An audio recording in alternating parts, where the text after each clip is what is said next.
耳人，有一个高中的男学生挂耳机听音乐听到困去，隔天起床，一边的耳仔拢无听伊咯。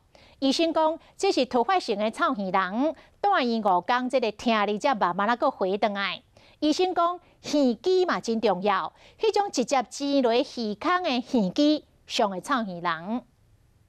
倒伫面床顶挂耳机听音乐有够好，掩过细字。有一个国际的男学生就像安尼听音乐听到困去，想要到过顿工起床，其中一蕊耳仔煞听无。因为睡觉的时候血液循环会比较慢，那我们对耳朵的一些血液供应比较差。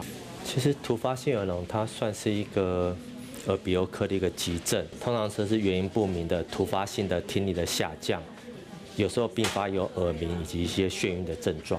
经耳机毛学问，医生讲，插入耳仔耳机音量较袂散掉，对耳仔伤害上大。若插耳仔耳机相对有较好，若用怪，因为袂大伤严，伤害有较细。当然音量嘛真重要。